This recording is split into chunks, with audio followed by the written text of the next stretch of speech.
నమస్తే అండి, నేను మీ doctor Shruti, consultant and fertility expert at 49 hospitals, LB Nagar branch. So ఈరోజు చాలా మందికి ఐవీఎఫ్ ట్రీట్మెంట్ చేయించుకునే వాళ్ళు, ఎంబ్రియో ట్రాన్స్ఫర్ చేయించుకునే వాళ్ళకి పెద్ద డౌట్ ఉంటుందండి. అది ఏంటంటే మాకు అసలు ఎన్ని ఎంబ్రియోస్ పెడతారు, ఎన్ని ఎంబ్రియోస్ యాక్చువల్లీ పెట్టచ్చు, ఈ ట్విన్స్ అనేది ఎట్లా వస్తుంది, ఎందుకు ఐవీఎఫ్లో ట్విన్స్ కామన్, ఇలాంటివి కొన్ని డౌట్స్ ఉంటాయి.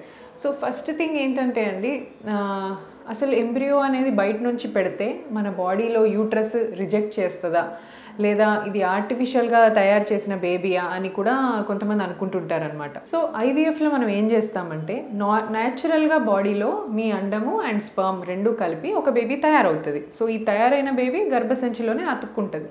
సో ఇది మన బాడీలో గర్భసంచిలో ట్యూబ్లలో ఇవన్నిట్లలో జరిగి ఫైనల్గా ఎంబ్రియో వచ్చి గర్భసంచిలో ఒక మంచి ప్లేస్ అంటే బాగా బ్లడ్ సప్లై ఉండి మంచి థిక్నెస్తో పాటు అలా సాఫ్ట్గా ఉన్న ప్లేస్ సెలెక్ట్ చేసుకొని ఎంబ్రియో వెళ్ళి అక్కడ అతుక్కుంటుంది అనమాట. సో మనం ఐవీఎఫ్లో ఏం చేస్తాం, న్యాచురల్కి ఐవీఎఫ్ తేడా ఏంటి అంటే, ఎగ్స్ బాడీలో రిలీజ్ అవ్వనివ్వకుండా మనం ఎగ్స్ అనేవి బయటికి తీస్తాం. అలాగే స్పర్మ్ కూడా హస్బెండ్ ఎజాక్యులేషన్ శాంపుల్ మనం కలెక్ట్ చేసుకుంటాం. సో ఈ ఎగ్స్ తీసినవన్నిటిని ఒక డిష్లో పెడతాము, స్పర్మ్స్ అన్నిటిని ఒక ట్యూబ్లో కలెక్ట్ చేసుకొని పెట్టుకుంటాం. సో ఈ రెండింటిని మైక్రోస్కోప్ కింద పెట్టి చూస్తాం. సో ఎగ్స్ ఎన్ని వచ్చాయి, సపోజ్ 10 గుడ్లు వచ్చాయి అనుకోండి, ఇందులో ఏది బాగుంది, ఏది మెచ్యూర్గా ఉంది, మంచి ఎగ్స్ని మళ్ళీ సపరేట్గా తీసుకుంటాం. వీటిని మాత్రమే హస్బెండ్ స్పర్మ్ని కూడా మైక్రోస్కోప్ కింద చెక్ చేసి ఏదైతే మంచిగా ఫాస్ట్గా మూవ్ అయ్యే స్పర్మ్ ఉంటుందో, చాలా యాక్టివ్గా కనిపించే స్పర్మ్ ఉంటుందో వాటిని మాత్రమే సెలెక్ట్ చేస్తాం. ఇప్పుడు 10లోంచి 5 బాగున్నాయి అనుకోండి, 5 గుడ్లు పక్కన పెట్టి 5 మంచి స్పర్మ్లను సెలెక్ట్ చేసుకుంటాం. సో ఈ 5 గుడ్లకి స్పర్మ్స్ యాడ్ చేసి మనం ఎంబ్రియోస్ని తయారు చేసుకుంటాం. ఫర్ ఎగ్జాంపుల్ 5 గుడ్లకి 5 ఎంబ్రియోలు ఫామ్ అయ్యాయి అనుకోండి, that is a good result అన్నట్టు. సో మంచి మెచ్యూరిటీ ఉన్న ఎగ్స్ అన్నీ కూడా ఎంబ్రియోస్ ఫామ్ అయితే అది చాలా మంచి అవుట్కమ్ అని. సో ఈ వచ్చిన ఎంబ్రియోస్ ఎట్లా పెడతారు, 5 ఎంబ్రియోలు వచ్చాయి, 5 వేసేస్తారా లేదా ఒక్కొక్కటి వేస్తారా అనేది ఒక డౌట్ ఉంటుంది. సో ప్రీవియస్లీ అండి మనకి 3 ఎంబ్రియోస్ దాకా పెట్టుకునే ఛాన్స్ ఉండేది. ప్రీవియస్లీ అంటే ఒక 3-4 ఇయర్స్ బ్యాక్ వరకు. బట్ నౌ గవర్నమెంట్ అనేది మనకు కొన్ని స్ట్రిక్ట్ రూల్స్ పెట్టిందనమాట. సో ఈ రూల్స్ ఏంటి అని అంటే, ఒక్కసారి ఫీమేల్ గర్భాశయం లోపలికి 2 ఎంబ్రియోల కంటే ఎక్కువ పెట్టకూడదు. అలా పెట్టడం వల్ల ఒక్కొక్కసారి ట్రిప్లెట్స్ వచ్చి, ఇప్పుడు 3 పెట్టామనుకోండి, ట్రిప్లెట్స్ వచ్చి మళ్ళీ ఒక బేబీ చనిపోయి లేదా మదర్కి ప్రాబ్లం అయ్యి 3 బేబీలు వెయిట్లు సరిగ్గా పెరగకుండా ఇలా ప్రాబ్లమ్స్ వస్తున్నాయని చాలామందిని పేషెంట్స్ని స్టడీ చేసిన తర్వాత ఐడియల్గా ఒక గర్భసంచిలోకి 2 ఎంబ్రియోస్ కంటే ఎక్కువ పంపించకూడదు. మనం 1 అయినా పెట్టుకోవచ్చు, 2 అయినా పెట్టుకోవచ్చు, కానీ not more than 3. So 2 embryos దాకా సేఫ్గా వేసుకోవచ్చు అనమాట. సో ఇలా 2 ఎంబ్రియోలు పెడతాం కాబట్టి ఒకవేళ 2 ఈక్వల్గా మంచిగా ఉన్నాయనుకోండి, 2 అతుక్కుంటాయి. సో 2 అతుక్కున్నప్పుడు ట్విన్ ప్రెగ్నెన్సీ ఛాన్స్ ఉంటుంది. రెండిట్లో ఒక ఎంబ్రియో గ్రేడ్ బాగుండి ఒక ఎంబ్రియో గ్రేడ్ బాగాలేదనుకోండి, సో ఈ ఒకటే ఎంబ్రియో ఏదైతే గ్రేడ్ బాగుంటుందో ఇది మాత్రమే అతుక్కుంటుంది. సో సింపుల్గా ఇది ఐవీఎఫ్లో జరిగేది. సో 3 ఎంబ్రియోలో 4 ఎంబ్రియోలో 5 ఎంబ్రియోలో ఇలా పెట్టరండి.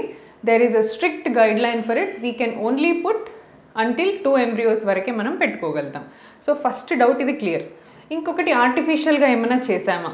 ఇందులో ఆర్టిఫిషియల్ ఎక్కడుందండి? మీ బాడీలోంచే ఎగ్ తీసుకున్నాం, హస్బెండ్ నుంచే స్పర్మ్ తీసుకున్నాం, వీటిని బయట ల్యాబ్లో కలుపుతున్నామే తప్ప లోపల మనకి ఎట్లాగో ఫర్టిలైజేషన్ జరగట్లేదు కాబట్టే మనం ఐవీఎఫ్ దాకా వచ్చాం. సో ఈ ఐవీఎఫ్లో మనం ఫర్టిలైజ్ చేస్తాం. అది ఒక్క స్టెప్ తప్పించి వేరే ఎవ్రీథింగ్ విల్ బీ సేమ్. అన్నీ కూడా న్యాచురల్గా ఎలా జరుగుతాయి అలానే జరుగుతాయి అన్నమాట. సో ఇలా బయట తయారు చేసిన ఎంబ్రియోని మనం గర్భసంచిలో పెట్టుకుంటాం. సో బయట ఎంబ్రియో కదా, బయట ల్యాబ్లో పెరిగిన ఎంబ్రియో కదా, మరి మన గర్భసంచి రిసీవ్ చేసుకుంటుందా అని కూడా అనుకోవచ్చు. సో మన గర్భసంచికి మన బాడీలో పెరిగిన ఎంబ్రియో అయినా ఫారెన్ బాడీ లాగానే ట్రీట్ చేస్తుంది, బయట నుంచి పంపించిన ఎంబ్రియోనైనా ఫారెన్ బాడీ లానే ట్రీట్ చేస్తుంది. ఫస్ట్ యాక్సెప్టెన్స్ ఉండదు, కానీ ఎంబ్రియో వేయటం వల్ల కొన్ని మార్పులు జరుగుతాయి యూట్రస్లో.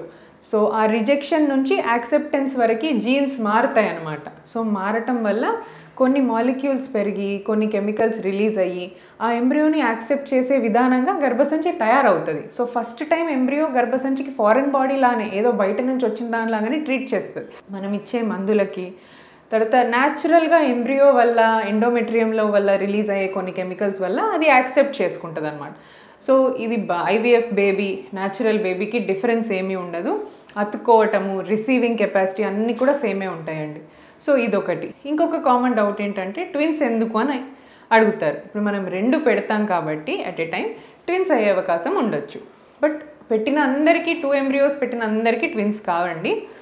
ఈక్వల్గా 2 బాగుంటే అప్పుడు మాత్రమే ట్విన్స్ అవుతాయి. సో 100 మందికి మనం ఐవీఎఫ్ చేస్తే 15 నుంచి 20 మందికి ట్విన్స్ అవ్వచ్చు. మిగతా 70 మంది 80 మందికి 70 to 80% మనకు సింగిల్టన్ ప్రెగ్నెన్సీ మాత్రమే కనిపిస్తుంది. జాగ్రత్తలు కూడా ఐవీఎఫ్ ప్రెగ్నెన్సీకి స్పెషల్గా తీసుకోవాల్సిన అవసరం ఏం లేదండి. న్యాచురల్ ప్రెగ్నెన్సీ లాగానే మీరు ట్రీట్ చేయొచ్చు. ఐవీఎఫ్ కాబట్టి మనం ఆపరేషన్ చేయించుకోవాలా, ఐవీఎఫ్ కాబట్టి ఎక్కువ మందులు వాడాలా, ఇలా ఏమీ లేదండి. Once it is inside the uterus, once మీకు ప్రెగ్నెన్సీ కన్ఫర్మ్ అయింది అంటే it is as good as a natural pregnancy. So ఈ వాటికి మీరు ఏమి టెన్షన్ పడాల్సిన అవసరం లేదు. ఈ చిన్న క్వెరీస్ని క్లియర్ చేద్దామని ఈ వీడియో చేస్తున్నానండి. Thank you.